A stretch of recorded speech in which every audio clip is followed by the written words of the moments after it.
This time it ain't a game, yeah. MJ with the 6 rings, yeah. Y'all better switch out your plays, yeah. On fire with the low flame, yeah. Welcome, guys. It is Mike. This is the Breakfast Show, and this month is Black History Month, and it's a time that we should celebrate the achievements of our ancestors and pretty much embrace Black culture. And today we got a video. First of all, before I say that, we should celebrate Black History Month all year round, not just one month. But today I got a video and we're going to talk about the history of Black History Month. And joining me, I have someone that graduated from Detroit Mercy in 2000. He's the first person to receive an African American certificate from Detroit Mercy. He's a social studies teacher. History is definitely, I would say, his favorite subject. And it's my Uncle Trey. What's up? What's going on, everybody? What's up, Mikey? Feels good, man. So yeah, you introduced me with this topic. I told you I wanted to do a topic on Black History Month, and you just hit me back with let's talk about the month. Why did Black History Month became it is today? Oh, definitely. As you stated at the beginning, I graduated from the University of Detroit Mercy in 2000, receiving my bachelor's in arts and history, and also having the distinction of being the first person to receive the African American Studies certificate from the University of Detroit Mercy as well. History is definitely a passion of mine, so even with the history classes or courses that I took at the University of Detroit Mercy, most of them were geared as much as possible towards African American history. Of course, I took other history courses with U.S. history, world history, Asian history, all of those things. But my primary focus was African American history. So I was able to do a lot of extensive research over Black history over my tenure in school, even when I went back to the University of Detroit Mercy to get my teaching certificate.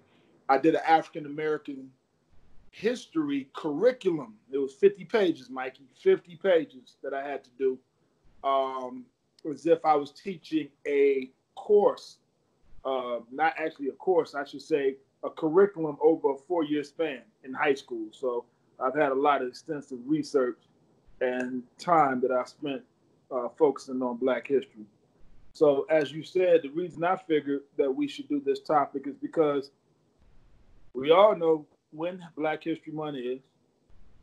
We know what normally happens, but not many of us know why or who began this whole situation of Black History Month. So I just felt that we should kind of bring that to the forefront for the people and see if they could benefit from knowing why it's in February and who was the person behind it.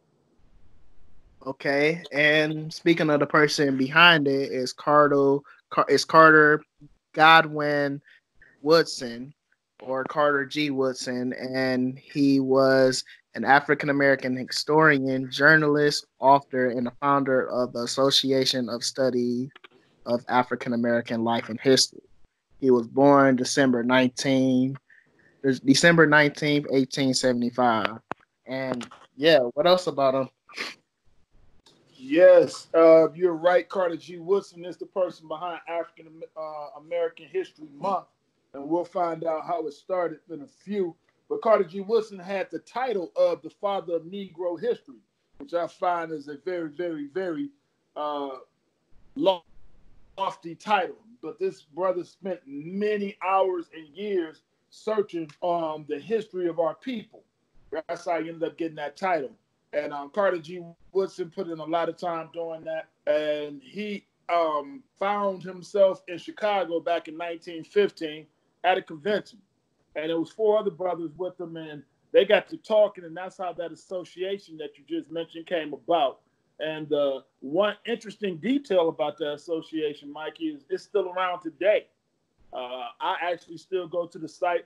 And I'm thinking about joining it very soon because just out of honor of what this brother did by giving us African American History Month, and not also putting to the side the fact that he just really, really, really brought to light, especially during his time frame and his time period on this earth, a lot of history about our people that was really being kept under wraps or not being given to the masses, not just blacks, but also whites as well. So Carter G. Woodson definitely was an important person. He did the time. He also was a Harvard graduate, one of the first brothers to graduate from Harvard. We know W.E.B. Du Bois did as well. So he was a very deep and intelligent brother. Yes, sir. And he also started a fraternity where most famous African Americans are in today. Yeah, so he actually was a part of a fraternity called Omega Psi Phi. Omega Psi Phi started in Howard. I know it was in the first decade of the 20th century. I don't know the exact year, not off the top of my head. 1920. But the situation was they started that association in 1915, but things wasn't going as fast as Carter G. Woodson really hoped that they would go. So what ended up happening was, after they did that in 1915, he said, look, I'm going to go ahead and go talk to my people at Omega Psi Phi and see if I can get them to buy into this black history, I would say, ideology that he had. So he went and talked to them, and he created in 1924 what was called Negro History Week and Literature. So it was Negro History and Literature Week. That's what he created. And he went back and talked to his people at Howard about this.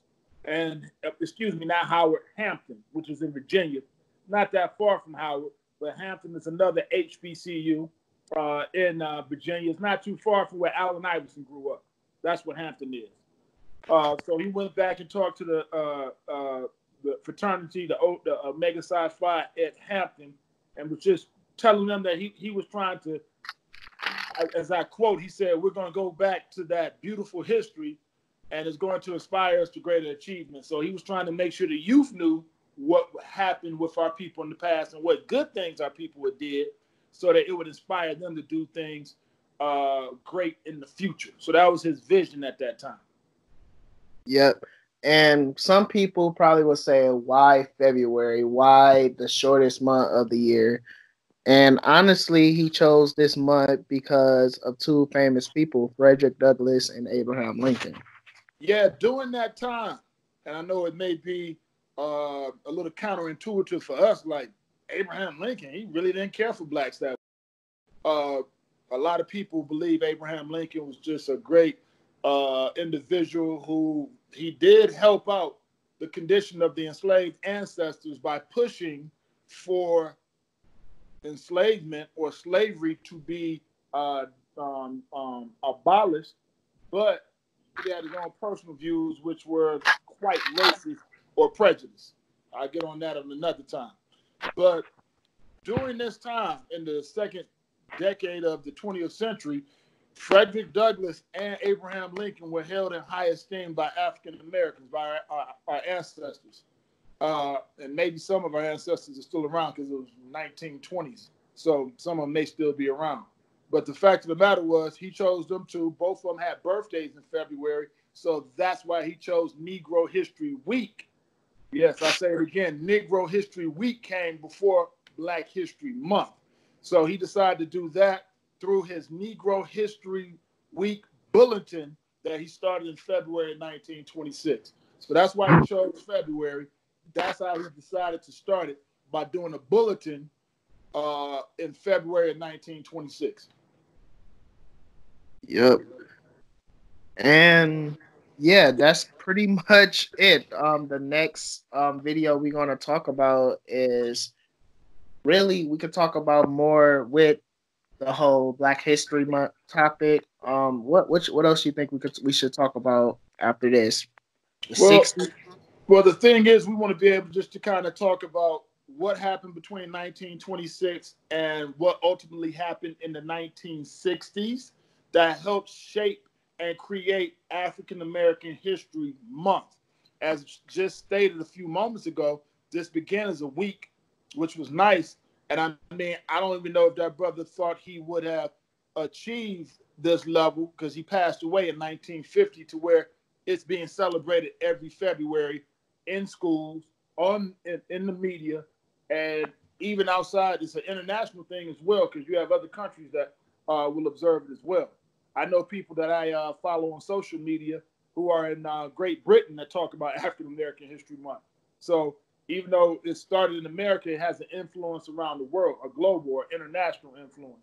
So you just want to talk about that time frame and what does it mean to us today?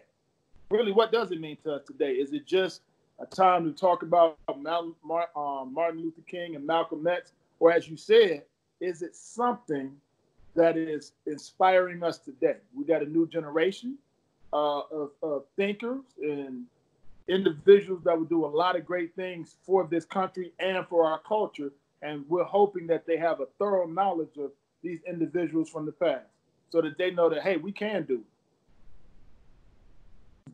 Yeah, and that would be it for this video. Like, comment, and subscribe, and give us your thoughts on this topic. Do you like it? What do you want to see next? And when it comes to history, because Trey, he's very knowledgeable in history. We have hours and hours of conversations when it comes to history. If you want us to do a video on, it doesn't necessarily have to be on African American history. Because I'm a fan of World War II. We could talk about World War II. Yeah, I spent a lot of time on that. That's probably, for most people, especially if they're in my era, they remember when the History Channel came out.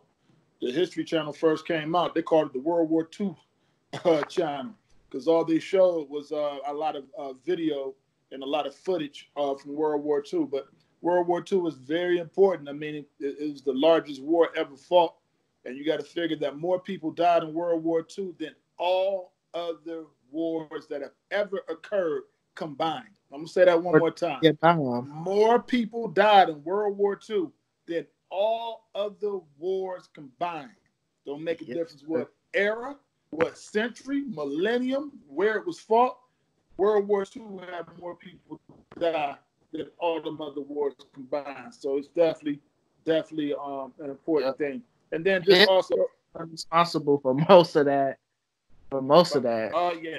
Well, I mean, we could definitely get into that. The one thing I like to say is what you said is true.